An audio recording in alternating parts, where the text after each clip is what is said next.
Spring has officially sprung. The birds are chirping in the trees, the world is turning green away from the dreary grays of winter, and the pollen count is rising by the hour. But most adults over the age of 18 in the United States associate the springing of sprung with something else entirely. Tax season. Nothing ruins the sprung of springing more than the sudden realization that old Uncle Sam is back, and he wants to take your hard-earned coin. I know you'd rather take in the rumspringa-ing of sprang than spend hours crying over documents trying to figure out just how much of your money the government can waste this year. I was like you once, wasting the months of sprunging being filled with dread of an incoming, apparently legal robbery. That is, until I found this one simple trick. I just stopped paying them. Did you know that there's an unofficial minimum amount of taxes owed of $70,000 until the IRS will file charges? And less than 20% of those fraud cases result in any fines or jail time. So if you're like me and you make less than 70 grand, why not play the odds? Why spend hours trying to figure out how much money you owe Uncle Samothy when you could be perfecting your Red Dead Redemption 2 bathtub 100% glitchless speedrun? Spam Y on the controller. Ah! And on the off chance that the so-called Internal Revenue Service does start asking questions about where your money is, just ignore them and continue your Sigma male grind set. X.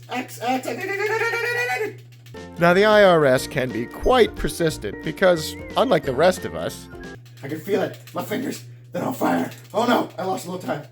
They literally have nothing better to do. And if they do send you a letter in the mail accusing you of tax fraud, simply reply, "How could have I committed tax fraud? I've never even paid them."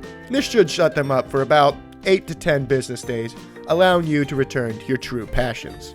See, I spammed too soon. I'm running out of stamina in real life. Get out! And you can feel free to repeat this step with other examples of your smooth-brained genius for as long as they keep sending you letters. But eventually, somebody might show up at your door, either demanding money or wanting to put you in federal prison. And this is where the fun really begins. The first step is to inform them that you simply didn't ask.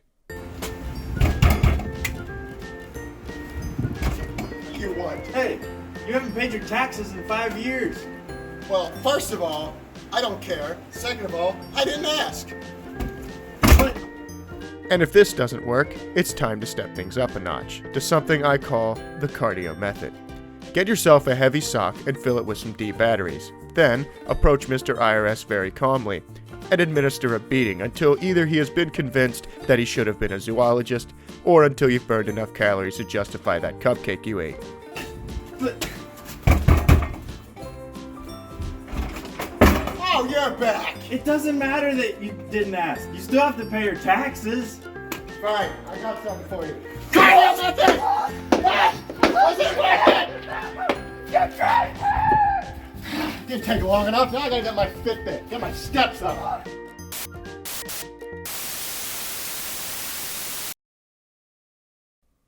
I'll be honest, I don't really know what to do after this step.